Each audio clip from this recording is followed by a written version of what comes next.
Բարև ձեզ Օրագիր Նյուզի հարգելի հետևորդներ, եթերում Բիզնես Լաբն է, ես Անիկ Կեսոյանն եմ եւ շարունակում եմ ձեզ ներկայացնել մարդկանց, ովքեր ստեղծում են բիզնես եւ գիտեն թե ինչու են դա անում։ Այս անգամ մեր հյուրն է Խաչատուրով գրուպի ֆինանսական տնօրեն Էմանուել Խաչատուրովը։ Շնորհակալ եմ մեր հրավերն ընդունելու համար եւ մեր տաղավարում գտնվելու։ Մեծ սիրով ուրախ եմ ստեղ լինում Անի ջան։ Պարոն Խաչատուրով, դուք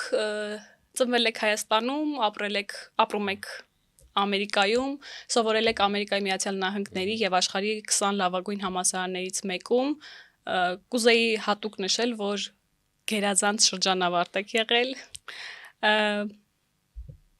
Ինչն է ձեզ ստիպել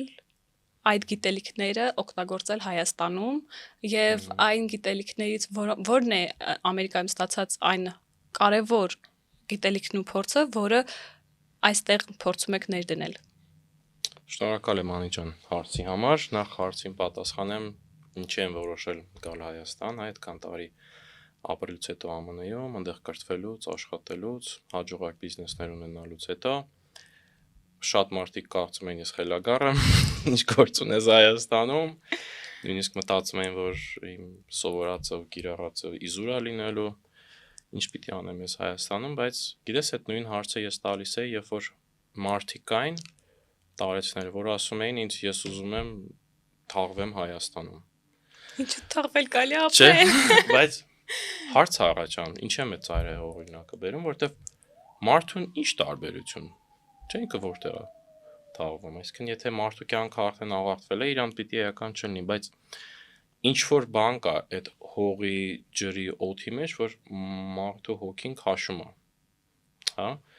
Ու նույն ձևով ինձ երկար տարիներ, ես 20 տարի ապրել եմ ԱՄՆ-ում, ամեն օր այդ ցավը, այդ տանջանքը, այդ հողի, ջրի, հայրենիքի կանչը իմ մեջ էր։ Ու ես չէի կարողանում հանգիստ տեղս մնալ։ Ես հասկանում էի, որ ես օտարության մեջ եմ, չնայած իմ շրջապատում շատ քիչ հայեր կային, իմ շրջապատը համարյա ամբողջովին եղել է ամերիկյան, հրեական, բայց ես հասկանում եմ, որ ես իմ տեղում չեմ ու երբ որ մարդ իր տեղում չի, ինքը խաղաղություն չունի, հանգստություն չունես քո հոգու մեջ ու ինչքան ուզում է դա փորձես ծածկել արտաքին ինչ-որ ֆակտորներով, հա, լինի դա հաջողություն, կրթություն, բիզնես, միևնույն է դատարկ տեղը ինքը չի կարողանում լրացնել։ Ու երբ որ եկա Հայաստան, առաջի բանը երբ որ ինքնաթիռը իջավ, այդ խաղաղությունը զգացի, ոչ մեկի երեսը չեմ տեսել, բառնունից չեմ փոխանցել, բայց ես հասկացա, որ ես իմ տեղում եմ։ Ես պիտի ապրեմ այս երկրում, պիտի ծառայեմ իմ հայրենիքին, որ սա իմ ժողովուրդն է, լավն է, վատն է իմն է, հասկանում եք, ոնց որ ընտանիքդ ոնց է, որ ծնվել ես այդ ընտանիքում, անփոխարինելի է, դա քոնն է։ Դե քոնն ամենալավն է։ Հա, իհարկե, ասեն, քուրը լավը վատը լինի, քո քուրիկն է։ Ուրիշ ոչ ես կարող անել, հիմա սա իմ հայրենիքն է, սա իմ տունն է, ու ես ոչ մի մտադրություն չունեմ ստեղից գնալու, ուզում եմ Հայաստանը զարգացնենք։ Ինչ վերաբերվում է կիրառելուն իմ գիտելիքը, կրթությունը Հայաստանում, սենց ասեմ, որ երևի մի 20 տարի ամենալավ դեպքում եմ ասում, առաջ այն ինչ որ ես սովորել եմ, այն ինչ որ մեր մոտ կիրառելի է դեռ։ Այսինքն, եթե դու ունես այդ կրթությունը, ստեղ շատ մեծ հաջողության կարող ես հասնել, ուղղակի ստեղ աշխատանքային մեր մշակույթը շատ է տարբերվում զարգացած ամերիկյան մշակույթից, բայց ամեն դեպքում դե զարգացնողներն էլ ձեր նման մարդիկ են։ Հիմա հենց դրան էի ուզում հասնել, որ եթե ինչ որ մեկը չլինի այդ ինովատոր ասվածը, առաջբրդողը, նույն ձև, նույն վիճակում կգնա, չնայած շատ ցավոտ է, բայց մեկը առաջբրդելով մարդկանց մեջ փորձում ենք մտածելակերպը փոխել։ Ես ուզում եմ հարց առաջացավ, դուք շատ փոքր տարիքից եք գնացել Ամերիկա, այսինքն հիշողության մակարդակում չեք էլ հիշի երևի Հայաստանը։ Որոշակի բաներ հիշում եմ, բայց քիչ։ Հնարավոր է դա նաև ընտանիքի շնորհիվ էր, որ կապը, սերը, որովհետև ամեն դեպքում չեք եղել, վաղուց եք գնացել, այդ հարազատությունը ինչով էր պայմանավորված։ Հարազատությունը ավելի շուտ պայմանավորված է ինքնությամբ։ Այսինքն, երբ որ դու չես կորցնում քո արմատները, Այս ժամանակ դու հասկանում ես քո ինքնությունը, որ հայ լինելը դա պատիվ է, որ ես եթե կարողանայի նորից ծնվել, հա, հնարավորություն լիներ, 1000 անգամ հնարավորություն ունի, 1000 անգամ եք ուզենայի նորից հայ ծնվել, լինելով ազգ, որը ապրում է այս դժվար մեր շրջապատված թշնամիներով երկրում, ու մենք կարողացել ենք այսքան 1000 տարի Աստծո շնորհքով ողորմությամբ կենթանի մնալ, դա ինձ համար պատիվ է, որ ես հայ եմ։ Ու ես տեսնում եմ մարդիկ, ովքեր Հայաստանից նոր են եկել, ընդամենը մի քանի ամիս Միացյալ Նահանգներ, շատ վատ կոտրված անգլերենով, բայց ամեն կերպ իրանք փորձում են ոչնչացնել իրենց հայությունը, որ իրանք հայերեն կարծես թե չեն հասկանում, իրանք միայն անգլիախոս են, բայց անգլերենի մակարդակը երևի 10-ից 2 այս մակարդակը էլ, ու ինձ համար դա շատ ցավոտ էր, որ մարդը իր արմատները ուզում է կորցնի այդքան արագ։ Հա, այսինքն դա հաշվի առնելով ես հասկանում եմ, որ եթե իմ ինքնությունը դա հայ լինելն է, ես հայ զավակ եմ, ուրեմն իմ կյանքի նպատակը, որպեսզի ես լինեմ իմ երկրում, իմ հողում, ու այս երկիրը զարգացնեմ, անկախ դրանից, թե դա ինչ անձնական ազդեցություն կունենա ինձ վրա։ Նշեցիք, որ Հայաստանում բիզնես աշխատանքային միջավայրը շատ է տարբերվում, դա գալիս է նաև Deloitte-ում ձեր ունեցած փորձից, քանի որ այն աշխարհի ամենալավ աուդիտորական խորհրդատվական ընկերությունն է, այդ ընկերության հետ դուք աշխատել եք աշխարհի լավագույն ընկերությունների հետ, այսինքն տիրապետում եք նրանց խոհանոցին, գաղտնիքներին, ամեն ինչին, աշխատելավոճին, հետևաբար այդ կոնտեքստում կարողանում եք համեմատել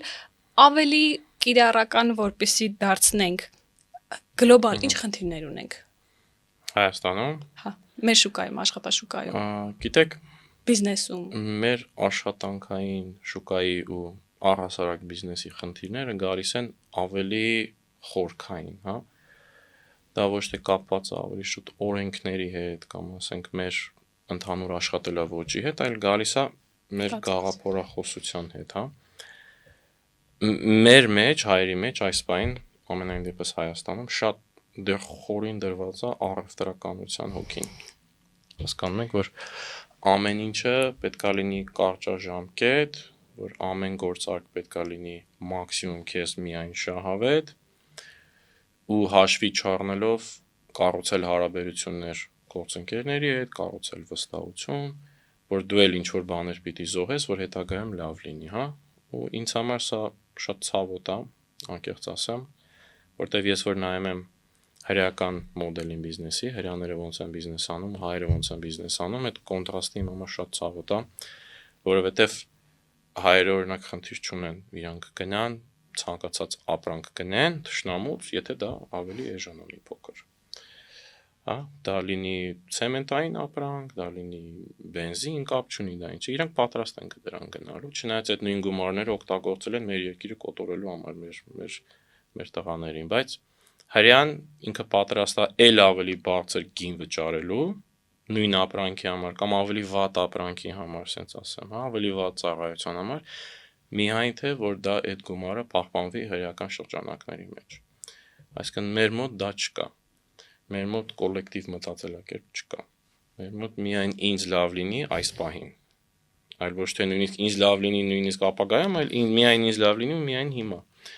Դրա պատճառով այս ամեն ինչից բուծնում են այն մնացած բոլոր խնդիրները։ Հնարավոր է մի օր կրթության ոլորտում ձեզ տեսնենք։ Օրինակ ես շատ կցանկանայի ձեզ նման իրական մարդիկ, ովքեր առնչվել են, աշխատել են, շոշափելի գիտեն ամեն ինչը, փորձեն այդ փորձը կրթությունը փոխանցել մեր երիտասարդներին։ Ճիշտն ասած մտածել եմ դրա մասին, եղել են առաջարկներ բուհերում ուսուցանելու։ Ժամանակի առումով իհարկե շատ դժվար է, հաշվի առնելով թե քանի հատ բիզնես եմ ղեկավարում, քանի հատ տարբեր աշխատանքային ժամային գոտիներում, մի հատ էլ համակերպել ուսուցանել պատասխանատվությամբ եմ վերաբերվում դրան շատ մեծ։ Այսինքն եթե ես իմանամ, որ այս խումբը երիտասարդների ես պատասխանատու եմ իրենց կրթելու համար, ոնց որ իմ շունչը հոգին կյանքը ես պիտի դրա մեջ դնեմ, հա, ես չեմ կարող պարզապես գնալ, ինչ որ լեկցիաներ կարդալ ու գնալ տուն։ Դրա համար շատ լուրջ մտածել եմ դրա մասին, կուզենամ ցանկություն կա, եթե հնարավորությունը ստեղծվի, կուզենամ մեծ սիրով։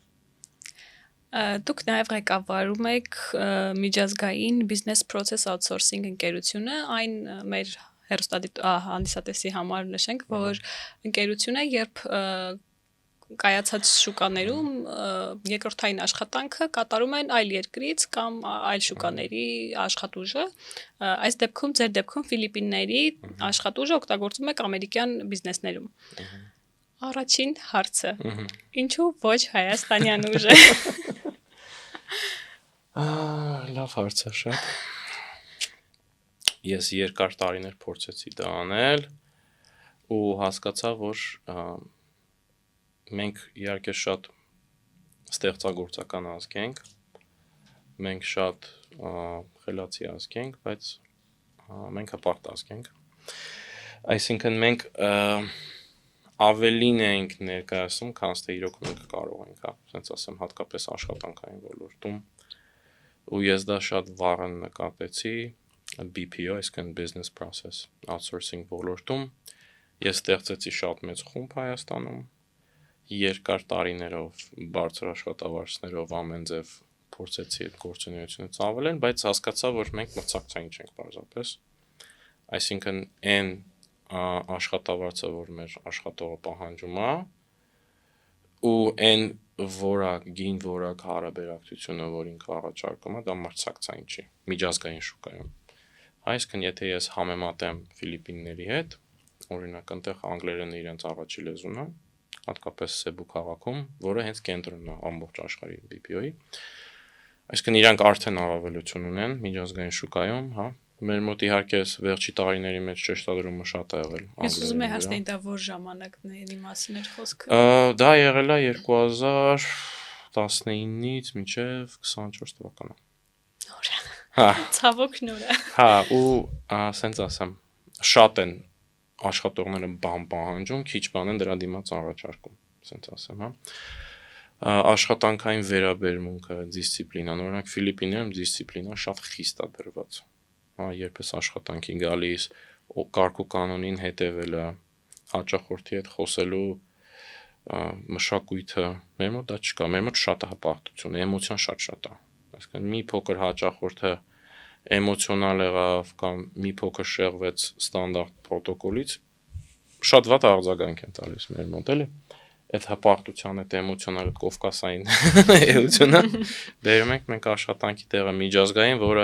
որ գերմանական կամ անգլիական կամ ավստրալիական կամ ամերիկյան ընկերությունն է, իրանց համար դա ընդհանրապես անընկալելի է։ Այսինքն հաշվի առնելով, որ Ֆիլիպիններում 2 անգամ ավելի էժան է աշխատավարձը, անգլերենը մայրենի լեզուն է, այնտեղ կա մենակ այդ մի քաղաքում 5 միլիոն աշխատուժ, ու հաշվի առնելով իրանք շատ ավելի դիսցիպլինայով են աշխատում, միջին մարդու մասին է խոսքը գնում, հա։ Այսինքն մենք որպես հայեր հрьяաներին շատ նման ենք։ Մեր լավերը ամենալավն են աշխարհում, ոնց որ sense ասեմ էլի, իրոք ահավոր տաղանդավոր ենք, բայց դրանք միշտ ծայրահեղություններ են ինչ որ։ Այսինքն դա չի վերածվում մասայի։ Այսինքն ես չեմ կարող Հայաստանում 500 հոգանոց նման թիմ կազմել պարզապես, դա հնարավոր չի։ Հա, ես կարող եմ 5 հոգանոց։ Հնարավորություն է իրականում։ 5 հոգանոց կարող է թիմ սարքել, բայց դա այն ծավալը չի, որը կարողանա սպասարկել մեծ ընկերություններին, էլի։ Այսինքն մենք մրցունակ չենք իրականում, ու դրա լուծումները կան։ Դրա լուծումը դա կրթությունն է։ Ուզում եմ հասնել։ Դրա լուծումը կրթությունն է, անգլերենի վրա շեշտադրումն է, ու մեր եսը խոնարհեցնելը, հա, որ մենք հասկանանք, որ մենք աշխարհի կենտրոնը չենք, որ կան ուրիշ երկրներ, իրենք էլ են մրցում մեր հետ, որ եթե մենք ուզում ենք առաջ գնալ որպես երկիր, պետք է գլուխներս կախելնենք, խոնարհ եւ աշխատասեր։ Այդ ժամանակ մենք մրցունակ կլինենք ու մենք կարող ենք հազարավոր, տասնյակ հազարավոր աշխատուժ ապահովել լավ գնով, բայց երբ որ գինը լավը չի, որակը չի համապատասխանում, դուք էլ ասենք ցանկացած ծառայությունից չեք ուզենա օգտվել, եթե գին որակ հարաբերակցությունն ինքը լավը չէ, էլի։ Դա համար երկար տարիներից հետո փորձելու հասկացա, որ մեր շուկան պարզապես դեռ պատրաստ չի դա։ Ես կարծում եմ, որ ընդունեք կրթության ոլորտում աշխատելու հրավերը, կարողանեք ժամանակ տրամադրել, շատ կարճ ժամանակ հետո կունենեք այդ թիմը։ Մաղթենք, որ շատ արագ ձեր նշած կետերը կարողանանք հաղթահարել, իրականում դա շատ մեծ հնարավորություն է ապրել փոքր երկրում, Հայաստանում, մրցել համաշխարհային շուկաներում, դա ֆանտաստիկ է ուղղակի։ Իսկ BPO-ն ավելի շատ գումար խնայելու մասին է, թե բիզնեսը զարգացնելու։ Տեսեք, BPO-ն ինքը outsourcing process է, այսինքն բիզնեսի outsourcing է։ Իր ամբողջ հարցը նրանում է կայանում, որ այն ծառայությունները, որոնք պարտադիր չի արվի հիմնական main, այսինքն ասված office-ից, կարող ենք մենք outsource անել, որը որ անմիջական առնչություն չունի հաճախորդների հետ։ Եթե մենք կարողանում ենք ապահովել բարձր որակ, այսինքն վերահսկողություն, ստանդարտացված process-ներ, KPI-ներ, այսինքն key performance indicator-ներ, ու այդ ամեն ինչը թվայինացված ձևով մենք կարողանում ենք հաճախորդին ներկայացնել ավելի լավ գնով, քան իրանք կարող են դա անել Ամերիկայի Միացյալ Նահանգներում, գումարած դրան դատական ռիսկերը հանել, որովհետև Ամերիկայում շատ խիստ է դա դրված աշխատուժի իրավունքները, մի բան մեկին թարս նայեցի, եկար, միանգամից դատի են տալիս եւ այլ ու այնքան թանկ է այդ դատական process-ը, որ ավելի լավ է դու համաձայնվես գումար վճարես իրանց, քան գնաս այդ ծախսեր անես իրավաբանական, հա։ Այսինքն այդ ամեն ինչը հաշվի առնելով մենք կարողանում ենք ապահովել համ որակը, համ գինը, համ կարողանում ենք վերահսկողություն ապահովել։ Դա է առավել։ Մենակ եթե ինքը լիներ գնային, մենք չենք կարողանա մրցել։ Խոսենք նաև Bravo Care-ից, ինչ է այն, ես ճիշտն ասած ուսումնասիրեցի, բայց ամեն դեպքում կցանկանայի դուք բացատրեիք, որովհետև կամ Հայաստանում նման մոդել չկար, կամ ես լավ չհասկացա։ Տեսեք, Bravo Care-ը դա առողջապահական ոլորտի պլատֆորմա է, marketplace-ը, որը որ ամբողջովին ազատականացվել է բուժ աշխատողի եւ բուժ հիմնարկի հարաբերակցությունները։ Այսինքն դուք պատկերացրեք, որ բուժ հիմնարկ եք ինչ-որ, հա, կարող է լինի դա ինչ-որ հիվանդանոց, կամ կարող է լինի դա ինչ-որ ծերերին խնամելու ինչ-որ բուժ հաստատություն, հա։ Փոխարենը որ դուք գնաք փորձել, այսինքն ամբողջությամբ ժամանակով full time ինչ-որ մեկին աշխատանքի տեղավորել, այդ մարդուն գտնել ու իր այդ աշխատանքային պայմանագիր ունենալ, մենք կարողանում ենք որպես սուբկոնտրակտոր ասված հարաբերակցություն ստեղծել ձեր եւ բուժաշխատողի միջև։ Եվ դա marketplace, այսինքն դու կարողանում ես քո աշխատանքային ժամերը կցել marketplace-ում, բուժաշխատողները կարողանում են դրան դիմել, դու ունես վիճակագրական տվյալներ իրենց մասին, արդեն իրանք մեծ քանակությամբ արդեն աշխատանքային ժամեր են իրականացվել ու իրենց աշխատանքային որակը արդեն ապահովված է, այսինքն դու կարողանում ես ստանալ մյուս բուժ հաստատությունները ինչպես են գնահատել իրենց աշխատանքը։ Ոնց որ պատկերացրեք, ոնց որ Uber-ը լինի, բայց բուժ աշխատողներ։ Հա։ Ոնց է դուք հիմա մեր երկրում կա, ասենք, Yandex օրինակ, չէ՞, Yandex-ը պատվիրում, դու գրում ես քո ուզած հասցեն, գալիս է ինչ-որ մի հատ մարդ, որը որ պայմանավորվել է Yandex-ի հետ, որպեսզի իր մեքենան տրամադրի ձեզ տեղափոխելու համար, ինքը ունի ինչ-որ ռեյտինգ, չէ՞, գրված է ինչ-որ 4.5 աստղ կամ 4.9 աստղ եւ այլ, ու դու կարողանում ես review գրել իր մասին։ Հիմա նույն կերպով մենք ազատականացրել ենք շուկան բուժ աշխատողների եւ բուժ արտադրությունների, բայց սա իհարկե շատ պրիմիտիվ ձևով եմ ներկայացնում, ինքը շատ ավելի բարդ մոդել է, ինքը շատ թվայինացված լուծում է ու ինքը շատ խիստ օրենքների տակ է գործում Ամերիկայի Միացյալ Հաշվի առնելով, որ նշեցիք աշխատանքային օրենսդրությունը բավականին խիստ է, ես պատկերացնում եմ իրականում աշխատանքի ծավալն ու ինչքան մեծ է ու ինչքան նուրբ կետեր կան շատ։ Ծայր է, հա։ Ինքը շատ դժվար բիզնես է, բայց մենք այսօր շատ մրցակցային ենք ու կարողանում ենք մրցել այն ընկերությունների դեմ, որոնք շատ ավելի մեծ են, շատ ավելի մեծ ֆինանսավորումներ ունեն, բայց իրանց կարողանում ենք հաղթել ամենաբարձր շուկաներում։ Դուք այսօր հանդիսանում եք Խաչատուրով գրուպի ֆինանսական բաժնի տնօրենը, այդ անունը բավականին հնչեղ է, բայց կցանկանայի ձեզանից լսել ինչով է զբաղվում, ինչ համակարգ է այնտեղ, քանի որ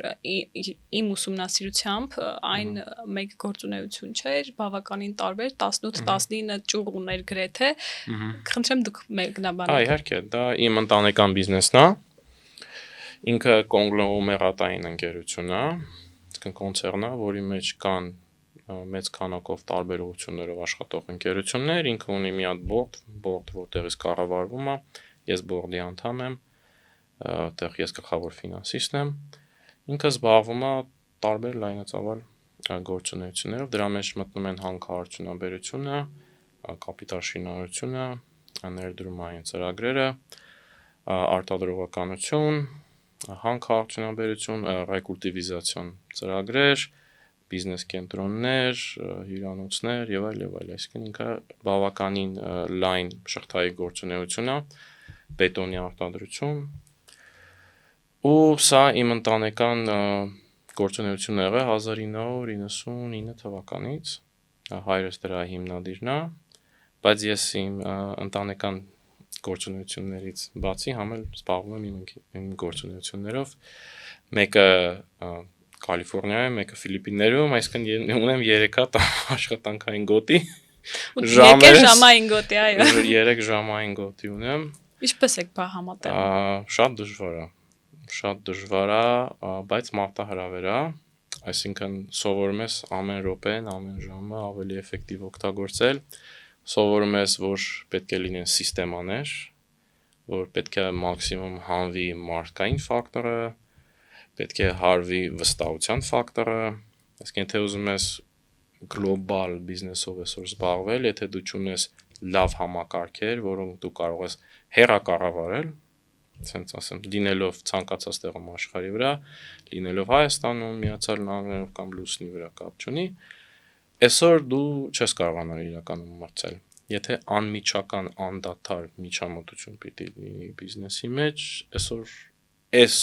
մեր իրականության մեջ գլոբալ շուկայում էլ մրցունակ չես դու։ Կարծում եմ դա շատ տարածված սխալ է Հայաստանում։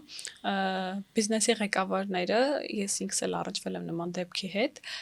ամենափոքր հարցը անգամ ստիպում են, որ իրենք որոշեն կամ իրենք կայացնեն, ու երբ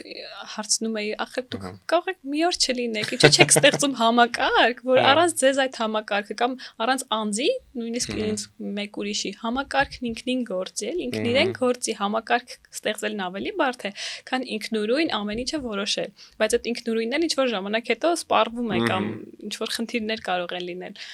Կարծում եմ դա էլ է մեզ մոտ մեծ խնդիր։ Դա շատ է գալիս է վախի զգացողությունից, այսինքն պարանոյայից է գալիս, որ ինձանից լավ ոչ մեկ չի կարող սա անել, հա։ Ես անմիջական ամեն ինչով պիտի զբաղվեմ, որտեղ ինձից լավ ոչ մեկ չի կարող անել, ուրեմն ես պիտի դրանով զբաղվել, դա առևտրականի մտածելակերպ է։ Այսինքն եթե դու ուզում ես լինել հաջողակ բիզնես այսօր, որ նայենք մեծ ընկերություններին, ցանկացած ամերիկյան կամ եվրոպական, իրանք ունեն board, իրենք ունեն բաժնետերեր, իրենք ունեն SOP-ներ, ստանդարտացված պրոցեդուրաներ, ունեն KPI-ներ, ունեն շատ ուժեղ վերահսկողական համակարգեր, իրանք անում են մաքսիմում դելեգացիա, ու իրանք ստեղծում են սիստեմ, որը գործում է առանց իրանց։ Այսինքն ես հիմա նույնիսկ եթե 5 օր, 6 օր, 7 օր պարզապես քնեմ ու ոչ մի բանով չզբաղվեմ, իմ բիզնեսները իրանց հունով գնալու են, հա, ու դրանք բիզնեսներ են, որ լրիվ տարբեր ոլորտներում են, լրիվ տարբեր աշխարհի ծայրերում են, հազարավոր մարդիկ են, բայց ես կարող եմ անջատվել ամբողջ աշխարհից, իրանք իրենց հունով կգնան, ինչի որտեվ բիզնեսի հիմքը ես չեմ։ Հա, ես կարող եմ չլինել ու այդ բիզնեսները իրանք շատ լավ հաջողությամբ կշարունակեն։ Ամեն ինչը փաստաթղթավորվել է, ամեն ինչը համակարգի է վերածվել, թվայինացվել է։ Եթե դրան չգնաս, դու մնալու ես ոնց որ քո ինչ որ լոկալ շուկայում չես կարողանալու այսօր մրցել։ Ժամանակը շատ արագ է անցնում ու զարգացումներն էլ շատ արագ են լինում։ Տեսեք, դուք նշեցիք, որ եւ հայրական, ընտանեկան բիզնեսի ում եք ներգրաված եւ ձեր անձնական, այստեղ հարց առաջացավ, ինչ զգացողությունների տարբերություն կա ձեր անձնականի եւ հայրականի։ Միգուցե օրինակ ընտանեկանի դեպքում պատասխանատվությունը ավելի շատ է, չգիտեմ, որ օրինակ չասեն, որ որդին է դրա համար, այլ ես իսկապես արժանի եմ կամ սխալվելուց իմի դեպքում ոչինչ, բայց այնտեղ ամեն դեպքում ընտանիք կա։ Որն է տարբերությունը։ Միանշանակ, իհարկե ընտանեկան ավելի բարդ է, որովհետև ընտանեկանում կոլեկտիվ որոշում է արվում, Այսինքն ես ունեմ մեծ եղբայր, ունեմ հայր, իհարկե ես ունեմ իմ դիրքը, որպես գլխավոր ֆինանսիստ, այսինքն կարող եմ մի ոտս երկու կոշիկի մեջ դնել ու ասենք վերջ սենցա լինելու տարբերակ չկա, բայց ամեն դեպքում երբ որ պետք է դիմացինին համոզես, որպեսզի գաս այդ որոշմանը հասնես ու մի հոգի չի, մի քանի հոգի են, հետո կա բորդ, ավելի բարդ է, բայց այդ ժամանակ էլ տեսեք պատասխանատվությունը ցրվում է ոնց որ Մենակ ես չէ։ Չեմ կարող ասել միայն ես էի դրա համար պատասխանատու, հա իհարկե տեսեք ընտանեկան բիզնեսը անենցա որ շատ ավելի սրտից մոտ եմ ընդունում ոնց որ էլի որովհետև ես դա չեմ 0-ից ստեղծել, իհարկե ես շատ մեծ ահռելի արժեք եմ ավելացրել, բայց 0-ից ես չեմ դա ստեղծել, ես շատ զգուշորեն եմ դրան վերաբերվում, շատ մեծ պատասխանատվությամբ, բայց այնեցա որ ամեն դեպքում այն ինչ որ դու քորտինքով ես 0-ից ստեղծում, դա էլ է շատ արժեքավորում, ոնց որ այսինքն եթե դու մի բանի համար տարիներով աշխատել ես, զոհ ես արել, առողջություն ես կորցրել ու դա կորմա շատ ցավոտ է դա։ Իսկ ավելի դժվար է համոզել գործընկերներին, թե ընտանիքի անդամներին։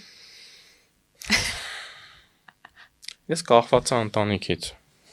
Օրինակ իմ ընտանիքում հիմա անեցա, որ իմ ընտանիքի անդամների հետ հատկապես հորս հետ շատ ընկերական հարաբերություն ունեմ։ Այսինքն ես կարող եմ իրան մոտենալ ոչ թե միայն որպես գործընկեր, այլ պարզապես որպես ընկեր։ Այսինքն ոչ թե վիճաբանելու տեսանկյունից, այլ երբ որ մարդուն գիտես ոնց է, երբ որ միտքը տալիս ես մարդուն, բայց չես ստիպում, որ ինքը գա քո ուզած եզրակացության։ Իրա մոտ համոզմունք առաջանում, որ դա իրա միտքն է։ Այսինքն որպես որդի ես պետք է հասկանամ, որ ես իմ տեղ ունեմ, որ հայրս ինձանից 30 տարի ավելի մեծ է, ու ես չեմ կարող ասես ճակատ իրան գնալ։ Հա, իմ մյուս գործընկերների հետ կարող եմ, որտեվ հավասար բաժնետերեր ենք, բայց այստեղ հասկանում որ իմաստությունն է պետք։ Այսինքն այդ հարգանքն ու պատիվը ամեն դեպքում կա, բայց ես ուրախ եմ, որ իմ ծնողի կողմից էլ այդ հարգանք պատիվը կա, անցալելու, որ գիտես ինչ կա, հա, ես որպես հայր 30 տարի ավել եմ ապրել փոխել, բայց ինքն էլ ժամանակակից գործիքներ ունի, ամերիկյան կրթություն ունի, ինքը կարող է ինչ-որ տեսանկյունից անալ, որ ես բաց եմ տողում, այսինքն սա լավ հարաբերակցություն է ստեղծում, ու այդ ժամանակ էֆեկտիվ է լինում, բայց երբ որ մի կողմը շատ է քաշում իր կողմ, այդ ժամանակ չի լինում։ Նույնն էլ ասենք ցանկացած հարաբերության մեջ է, չէ՞։ Եթե ասենք տղա աղջիկ հարաբերություններ են, եթե մի կողմը անդադ իր կողմը քաշում, այդ հարաբերությունը չի գոյատևելու, ինքը կոտրվելու է։ Հա, բայց երբ որ երկուսն էլ ներդրում են անում դրա մեջ, այդ ժամանակ առողջ ինքը կարողանում է քայլել, հիմա նույն ձևով էլ ընտանեկան բիզնեսի մեջ է։ Չեմ կարող չնշել, որ դուք նաև մեծ ներդրում ունեք հայ-ամերիկյան հարաբերություններում, դուք ղեկավարում եք Armenian Prayer Breakfast-ը, որը Ամերիկայում ընդունված միջոցառում է, այդ միջոցառումներին ներկայ են լինում քաղաքական եւ հոգեվոր դասի մարդիկ, քննարկվում են քրիստոնեական արժեքներին համապատասխանող թեմաներ, այս միջոցառումների ժամանակ ինչքանով է հաջողվում Հայաստանի շահը առաջ տանել։ Տեսեք, իմ ներգրավվածությունը Ամերիկայի աղոտ նախաճաշի մեջ, նախ աղոտ նախաճաշի ինքը ոչ թե միջոցառումներ է, այլ ինքը ընկերակցություն է։ Եղբայրություն է, մարդիկ են ովքեր հավաքվում են աղոթելու համար, այսինքն հիմնական նպատակը դա է։ Երբ որ 1953 թվականին Ամերիկայի Միացյալ Նահանգները անկումի մեջ ա եղել քաղաքական, ամբողջ օբին պառակտում ա եղել, ու իրանց երկու քաղաքական կողմերը, հա, հանրապետական եւ դեմոկրատական, իրար ընդհանրապես չեմ ուզեցին նույնիսկ երեսին նայել, հա։ Ու աղոտ նախաճաշը դա եղել է առաջարկ, որ երկու կողմանի լրիվ իրար չհամաձայնվող իրար անտանելի մարդիկ եկել են աղոթելու համար, Աստվածաշունչ կարդալու համար, ու այդ բարիղը հաղթահարվել է։ Իրանք հավատքի բարեկան արժեքների հիման վրա հա, իրանք հավաքվում են Հիսուսի շուրջ, ինքը կոնկրետ քրիստոնեական չի, ավելի շուտ Հիսուսի շուրջ են հավաքվում, նոր կտակարան են կարդում ու աղոթում են։ Դրա մեջ կարող են լինել թե հրեաներ, թե մուսուլմաններ, թե քրիստոնյաներ, ինքը իհարկե քրիստոնեական ուղղվածության է, անշուշտ, բայց երբ որ անուն ես դնում, միանգամից բաժանում է ստեղծում ինքը, բայց Հիսուսը այնց կերպար է, որ իր շուրջ դժվար է չհավաքվել։ Դրա համար, երբ որ Արցախի պատերազմ տեղի ունեցավ, մենք հասկացանք, որ մենք դավաճանվել ենք Ռուսաստանի կողմից ու հասկացանք, որ մեզ նոր ուղղություն է պետք, ու այդ ժամանակ ես ամեն ինչ թողեցի ու գնացի DC, սկսեցի այնտեղ բնակվել, հարաբերություններ ստեղծել, Հայաստանի մասին պատմել, Արցախի մասին պատմել, ու մեկը մյուսին ոնց որ բերեց, ու դրա շնորհիվ ունեցանք մեծ հաջողություն, հրավիրեցինք վարչապետին Աղոտ Նախաճաշի անցած տարի, ու հայ-ամերիկյան հարաբերությունները նոր փուլ ունեցան։ Այս ամեն ինչը ընդհանրապես արվել է 5 տարվա մեջ, մինչև այդ Հայաստանի նույնիսկ երեստենալ չէին ուզում Վաշինգտոնում, մենք դիտարկվում ենք որպես Պարսկաստանի ստրատեգիկ պարտներ, Ռուսաստանի ճուտ, այսպես ասված, ընկերություն, մենք չկայինք նույնիսկ քարտեզի վրա, իրանց մոտ սև ցուցակ էինք, հետո սևից տեղափոխվեցինք դեպի դեղին, հետո դեղինից դեպի կանաչ։ Պրոցես դա տևեց իհարկե, ես այդտեղ ոչ մի անձնական հետաքրքրություն բացարձակապես չեմ ունեցել, ոչ մի հայտարարություններ չեմ արել։ Ինձ հետաքրքիր էր իմ հայրենիքը, իմ հողը, իմ ջուրը, իմ ազգը, ու ես ուրախ եմ, որ հասել ենք այս կետին, բայց սա դեռ ավարտը չի։ Իրականում մենք որպես երկիր շատ բան չունենք առաջարկելու Միացյալ Նահանգներին, բայց նույնպես Իսրայելը շատ բան չուներ առաջարկելու Ամերիկայի Միացյալ Նահանգներին, իրանք կարող եմ ասել, որ էլ ավելի վատ իրավիճակում են, քան մենք ենք, հա։ Երկու երկիր, որ երկուսն էլ ցեղասպանություն են տարել, երկուսն էլ փոքր են, շրջապատված մեծ թշնամիներով, շատ ավելի հզոր երկրներով, բայց իրանք կարողացել են այս հարաբերությունը այնքան ուժեղ ստեղծել, որ մեծ ուժ են իրանցից ներկայացնում միջին արևելքում։ Հիմա մենք էլ ընդհանրապես 5 տարում կարողացանք այս սեյսմիկ փոփոխություն անել։ Հիմա հարցա թե այս ամեն ինչը ինչ զարգացումներ կունենա հետագայում։ Տեսեք, շատ գաղտնիք չեմ բացահայտի, որ ասեմ Հայաստանում երկու թև է գործում, ռուսամետ եւ արևմտամետ։ Ռուսամետ հատվածի համար էլ այս բարեփոխման գինը Արցախի կորուստներ։ Եվ օրինակ այս հարաբերությունների լավացումը իրենց համար նոր վտանգների սկիզբ է։ Իրենք բացատրում են, որ օրինակ Ռուսաստանը ունի կոնկրետ շոշափելի համընկնող շահ Հայաստանի հետ, այլ ոչ թե մեր սիրուն աչքերի համար է մեզ աջակցելու, իսկ Ամերիկան կոնկրետ շահ չունի Հայաստանում։ Հետևաբար մեր սիրուն աչքերի համար չի աջակցելու։ Այնտեղ շահերը բախվում են, համընկնում են ավելի շատ մեր թշնամիների հետ։ Այս կոնտեքստում այդ հարաբերությունները ինչպես են այսինքն մենք ուր ենք գնում։ Պետք է գնանք այնտեղ։ Տեսեք, իրականում ես ոչ ամերիկամետ եմ, ոչ ռուսամետ եմ, ես հայամետ եմ։ Ես էլ։ Ինձ համար առաջնային ու միակը դա Հայաստանն է, Հայաստանի հետաքրքրությունները, Հայաստանի անվտանգությունը, Հայաստանի ծաղկելը ու թե ինչա պետք դրա համար անել, ես կարծում եմ բոլոր գործիքներն օգտագործելա պետք իօգուտ մեզ։ Թե դա լինեն Ռուսաստանի գործիքները, հա? Այո, Ռուսաստանը ունի ստրատեգիկ նշանակություն Հայաստանի համար, միանշանակ դա չի հերկվում։ Բայց դա գիտեք ոնց է, դա ոնց որ գործիք է, դանակ է։ Այդ դանակով կարող ես հասկանալ, կարող ես մարդ վնասել։ Եթե սխալ մոտիկացում լինի այդ գործիքի հանդեպ, ինքը ի վնաս կարող է լինի,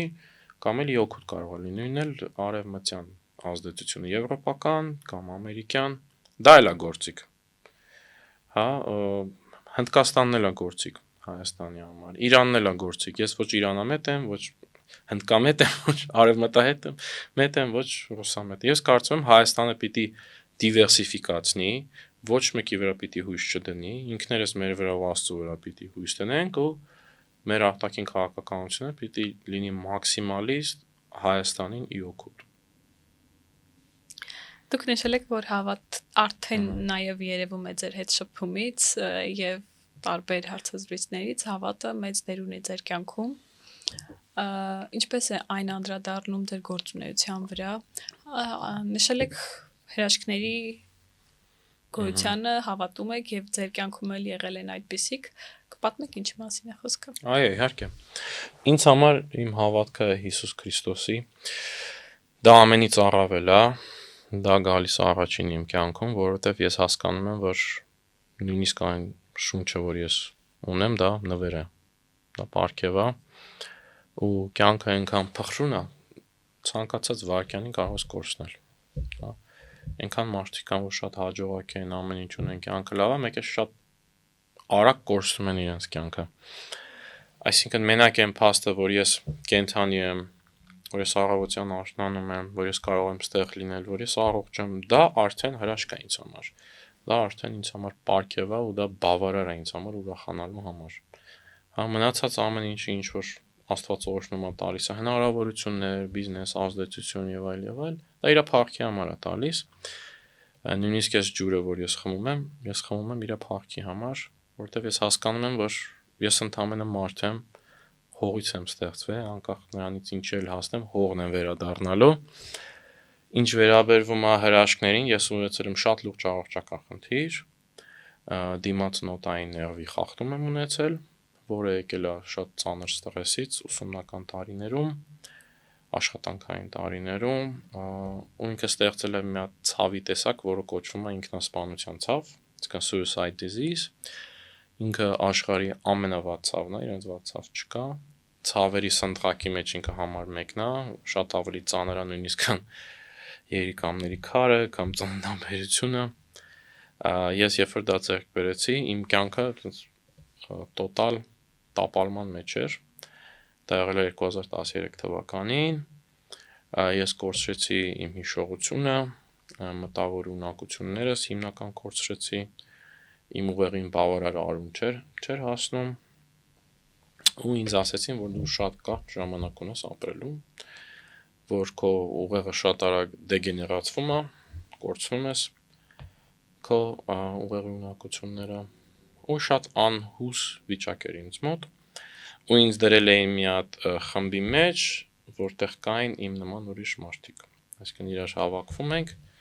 ու մարդիկ պատմում են իրենց տանջանքների մասին, ցավի մասին եւ այլ, ու դա քեզ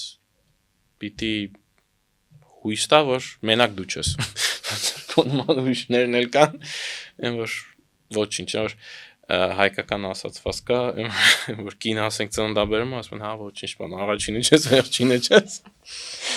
Կարծես թե պետք է սփոփանք դա ինչ որ մեկին տա։ Ուրիշ մեկն էլ է տանջվում։ Հա, էլի ասենք, իհարկե այդ բանը դա ոչ մեկին սփոփանք չի տալիս, չէ՞, ոչ մի կանոջը։ Բայց ասենք մեր մոտ այդպես գաղափար կա, որ հա մենակ դու չես տանջվում, բան ուրիշների պատմությունները լսի, կարող է խրախուսվես էլի դրանով։ Ու ես լսում եի ու դա բացարձակապես ինձ չէր օգնում, անկեղծ ասեմ, ավելի անհույս վիճակ էր ինձ տալիս։ Ուղղակի ամենավատն էր, որ ամեն անգամ, որ ես գնում էի 2 շաբաթը մեկ այդ հանդիպումների, այդ 20 հոգանոց խմբի մեջ մի հոգի պակասում էր։ Պահանում էր։ Այսինքն հայ մարդիկ ինքնասպան են լինում, որտեվ երբ որ այդ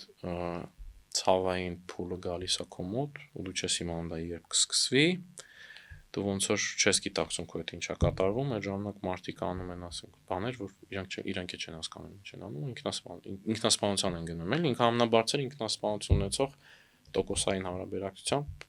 նյարդային խախտումն է, էլի, 90% է իրանք ինքնասպանության հավանականությունը, ու տենց շարունակվեց մինչև ոչ մեկ չմնաց իմ խմբում։ Մի օր ես եկա ու ասեցին, որ այսօր հանդիպում չկա, որովհետև ոչ մեկ չի եղել, բոլորը ինքնասպան են եղել ու ասենք դրանք երիտասարդներ են շատերը դրա մեջ, ու դա ինձ համար շատ մեծ հիասթափություն առաջացրեց։ Ես հասկացա, որ հաջորդը ես եմ, ու իմ կյանքին շատ քիչ էր մնացել, ես զգում էի դա արդեն, էլի, իմ ծնողներին, իմ եղբայր քրոջ ասել ինձ չմոտենաք, մենակ էի ապրում այդ ընթացքում, այսինքն ես մենակ տանն էի ամբողջ օրը, իմ ուտելիքը պատվիրում էի, պարկած էի, դուրս չէի գալիս տանից, էլի։ Մինչև հասկացա, որ իմ մնացած ժամանակը շատ կարճ է, ընդամենը ունեմ երևի մի ամիս կամ 2 ամիս ամենաշատը ապրելու համար, ես աղոթք արեցի այդ ժամանակ, ասի Տեր Աստված, ոնց որ ինձ կյանք չի մնացել, ոնց որ ես մնացած կյանքս ուզում եմ քեզ նվիրեմ, տակի մնացած այդ 1-2 ամիսը ու այդ ժամանակ ես աղոթքի պատասխան ստացա, ինչ պիտի անեմ, որ այդ մնացած կյանքիս օրերը պիտի նվիրեմ ծառայելուն, կոտրված մարդկանց, մարդիկ, ովքեր մոռացված են, ոչ մեկին պետք չեն։ Այսինքն թմրամոլներ, անտուն մարդիկ, որ նույնիսկ չես ուզենա մոտենալ այդ մարդկանց։ Ու գնալ ու իրանց սեր փոխանցել ու հիշեցնել, որ Աստված իրենց սիրում է, ու աղոթել այդ մարդկանց համար։ Սկզբից, երբ որ այդ միտքը ստացա, շատ զայրացա, անկեղծ ասած, ես մտածի հիմար մտքեր է, ոնց կարող եմ ես նույնիսկ այս վիճակի մեջ մեկը լինի, ոնց որ ինձ օգնի, ես ոնց գնամ մեկին օգուտ տամ, ոնց որ ես դրա կարիքը ունեմ, ուր մնաց ես ինչ որ մեկի համար դա անեմ։ Անցավ մի քանի օր, հետո ասացի, գիտես, ինքս ինձ ասացի, գիտես, ինչ կորցնելու ինչ ունեմ, ինչ որ ես ստացել եմ պատասխան, դա գնամ անեմ։ Ու արեցի, գնացի մարդկանց մոտ, ովքեր լրիվ հասարակությունից արդեն կտրված էին, ոչ մեկին այլևս պետք չէին, մոռացված, ու սկսեցի պարզապես աղոթել իրենց համար ու հիշեցնել իրենց, որ Աստված սիրում է իրենց։ Հա, ու այդ մարդկանց աչքերի մեջ ուրախությունը ինձ ուրախություն էր բերում, ոնց որ էլ իրանք որ ընդհանրապես էլ հույս չունեին ոչ մեկից, ոչ մի բանից։ Ու տենց ոնց որ հավեսի էի արդեն ընկել, գնում էի տարբեր մարդկանց մոտ, սկզբից անտանելի էր այդ տեսարանը, այդ հոտերը, բան, ահա որ ասենք, էլի մարդիկ որ շաբաթներով կարող ամիսներով չեն լողացել, բայց հետո հասկացա, որ ընդհանրապես դա էական չէր։ Չէի ամաչում, ոչ է վատ էի զգում, գրկում էի այդ մարդկանց, ձեռքերս դնում էի, աղոթում էի Հիսուսի անունով, ու այդ մարդկանց մեջ մարդիկ այն, ովքեր դուրս եկան այդ վիճակից։ Թմրամոլությունից դուրս եկան անտուն տապարական լինելուց, որ իրենց մեջ հրաշք է լինում, փոփոխություն, դա տենալով իմ մեջ էլ ասած ուրախություն էր ոնց որ բնական առաջանում, ու մի օր տենց աղոթք էի անում մեկի համար, ու այս մարդը սկսեց ուրախությունից լացել, մեկ էլ ինքս ինքյան ես էլ սկսեցի ուրախությունից լաց լինել, ու այդ բան ամբողջ մարմնովս մեջ sense ոնց որ հոսանք զգացի, sense հզոր ներկայություն ազդեցություն, մեկ է sense մի վայրկյանում էլ ոչ մի բան չի զգում, ընդհանրապես, ոչ գլխացավ, ոչ նյարդային ցավ, ոչ դիմոցանոթային ցավ, ընդհանրապես այդ ամեն ինչը կորավ,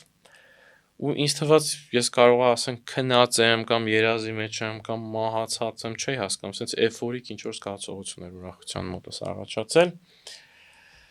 Զանգեցի մայրիկիս, ասացի մամ, չեմ հասկանում ինչա մոտս կատարվում, բա ինչ եղա, ասում եմ ցավ չեմ զգում, ընդհանրապես ոչ վզիս մեջ, ոչ դիմացանոթային, ոչ նյարդային, ասում եմ ոնց, ասում հա ոչ մի բան չեմ զգում, ասում եմ մի հատ գնա ստուգվի, ասի շատ լավ։ Գնացի այդ MRI հաջորդ օրը ստուգվելու, ստուգեցին ու ես բժիշկը զարմացել էր, ասում եմ ինչի համար ես եկել, ասում եմ ուստ ինչի համար եմ եկել, ես բուժվում եմ ձեր մոտ, ես հիմնական բժիշկ ունեմ, որ որտեղ չէր, ներկա չէր, տեղափոխվել էր ինքը արդեն, բայց իմ պատմությունը պիտի իրանց մոտ լիներ, էլի։ Ասես չեմ հասկանում ինչի համար ես եկել, ընդհանրապես անիմաստ ես եկել, դու ոչ մի խնդիր չունես, անիմաստ ռեսուրսներ ես ծախսում էր հիվանդանոցի, դուս արի եւ այլ, ես ասում եմ, չեմ, բայց ես ունեմ, հեսա իմ պատմությունը, հես խնդրեմ, ասում եմ, էլի, իմ բժշկական պատմությունը, փաստաթղթերը, բան, նայած ասում է,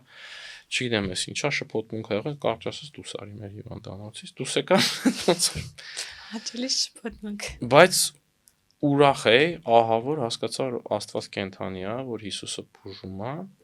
ու այդ իմ վերջի կյանքի օրերը, որ ես ունեի, արդեն որոշել էի, որ ես հանձնելու եմ Աստծուն, իրան եմ ծառայելու, ու ես չէի սպասում ոչ մի բան, բայց այդ ժամանակ հրաշք տեղ ունեցավ։ Ու ամբողջովին բժշկվեցի, ու մինչև այսօր փառք Աստծուն, այլ ոչ մի խնդիր չունեմ։ Անսպասելի էր իրականում, չէի պատկասնում, որ նման մեծ հրաշքի մասին է խոսքը։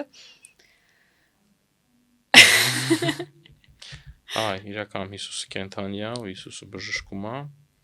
ու դրա համար ես չեմ կարող դա երբևիցե ուրանալ, Կուզեի նաև անդրադառնանք ամերիկյան երազանքին, շատ հայ երիտասարդներ իրենց կյանքի նպատակն են դարձրել Ամերիկա գնալը, Ամերիկայում աշխատելը, ապրելը, այդ ամերիկյան երազանքը շատ խորն է իրենց մեջ, երբեմն անգամ իրենք այդ երազանքի մյուս կողմերը երբեմն չէ, հիմնականում չգիտեն, ինչ դժվար է, ինչեր կա դրա հետևում թաքնված Որն է հայկական երազանք ստեղծելու միջոցը, որն է այն, ինչպես կարող ենք ստեղծել հայաստանյան երազանք։ Գիտես Անան ջան, Մայր Թերեզան շատ լավ ասացված կանի։ Ասում է թե ուզում ես փոխել աշխարհը, ասում են գնա տուն ու սիրի քո ընտանիքը։ Չէ՞։ Եթե մենք չենք կարողանում սիրել մեր ընտանիքը, մեր եղբայրներին, մեր քույրերին, մեր ծնողներին, չէ՞։ Ինչի մասին է խոսքը գնում։ Փոխենք աշխարհը։ Եթե մեր կյանքը մենք չենք կարողանում խաոսից հանել, եթե մեր սենյակը չենք կարողանում կարգավորել, եթե մեր մտքերը չենք կարողանում թարմեցնել, ինչպես կարող ենք փոխել մի ամբողջական հասարակություն, չէ՞։ Փոփոխությունը մեզանից է գալիս։ Փոփոխությունը օրինակով է գալիս, հա։ Հիմա ոնց որ ես ասեմ, ինչի չեն Ամերիկայում կրթված գործարար հաջողակ հայերը վերադառնում Հայաստան, հա։ Չէ՞։ Ինչ եմ անում ես, կամ կարող եմ նստել քննադատել, կամ կարող եմ ինքս գալ դա անել, որպես օրինակ ծառայել ու ուրիշներին խրախուսել։ Որ գիտեք ինչ կա, այդ երազանքը, որ դուք ունեք Ամերիկայի հետ կապված, այդքան էլ իրականությանը չի համապատասխանում, հա։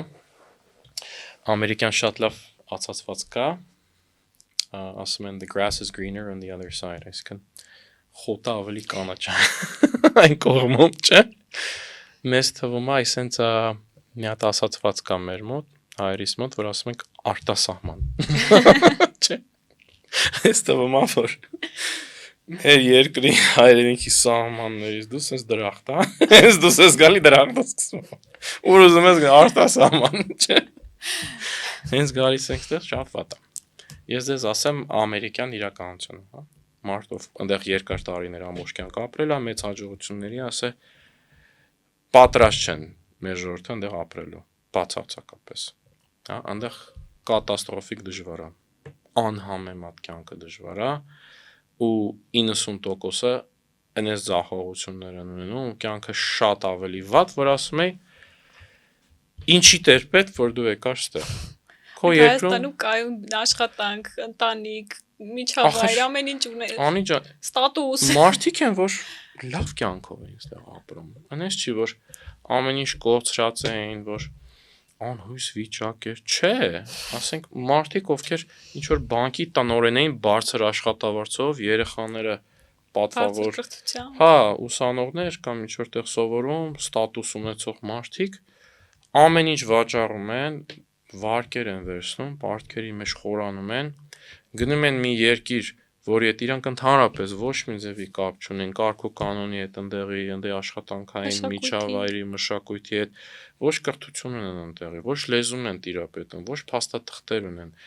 ոչ ինչ որ լուրջ կապեր կամ հնարավորություններ ունեն, գնում են այնտեղ բանալու կները շատ արտահայտության համար, հա, ինչ որ Uber քշելու կամ DoorDash առաքելու, դա ամերիկյան երազանք չի։ Ու աշխատում են օրական 12 ժամ։ Իսկ այստեղ 7 ժամով էլ ու ասենք լավ կապրում։ Հա, շատ վատ կյանքով են ապրում, պարտքից պարտ։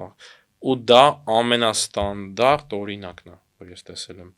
90%-ը տեղ են հայտնվում, ասենց ասեմ էլի։ Այն 10%-ի մեջ մարդիկ են, ովքեր անտանելի դժվարություններով են անցնում, շատ երկար տարիներ, այսինքն դու պիտի բավականին երիտասարդ լինես ու իմանաս, որ մոտակա 15 տարին դու կյանք չունես, մոռացի դու, հա։ Իսկ մերոն գնում են արդեն 30, 35, 40 տարեկանով մի հատ էլ ընտանիքն են տանում, ասում են երեխաների խաթր, բայց ինչ երեխաների խաթր,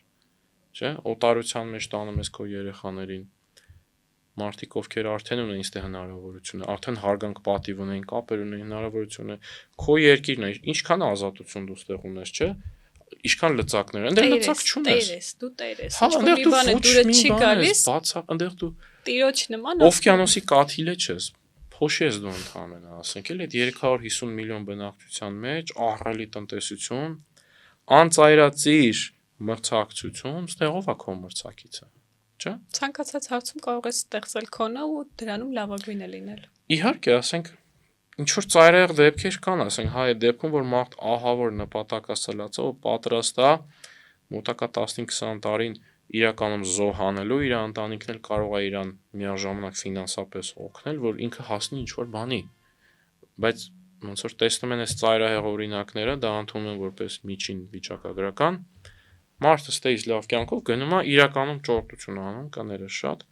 10-15 տարի հետո էլ այդ մարդուն աքսորում են ու խայտարակված ինքը հետ է գալի իր երկիր։ Հա, հիմա այն մարդիկ, ովքեր ես հիշում եմ 10-15 տարի առաջ գնացել, հիմա աքսորված հետ են եկել իրանք։ Խայտարակված լի, երբեք էլ Ամերիկա չեն կարող գնալ, անօրինական ճանապարհով մուտք են գործել, ու ստեղ էլ ամեն ինչ կորցրել են, այնտեղ էլ ոչ մի բանի չեն հասել, 15 տարի էլ անցել է։ Դրա իմաստը ո՞րն է, ինչ որ մեկը կարող է Ասեք պետական մակարդակով, հասարակական, մշակութային այս միջոցներով մենք չենք ստեղծել հայկական երազանքը, որ մարդիկ դրան հավատան ու դրան ձգտեն։ Այսինքն ամեն հնարավոր միջոցներով կրթություն, մշակույթ, ֆիլմեր, դպրոց, միջավայր, համացանց, ամեն ինչը տանում է դեպի դրան։ Ու մենք չենք ստեղծում դրա հակառակը, հայկականը։ Դա խնդիր է, Անի ջան, որտեվ այսօրվա աշխարհի մեջ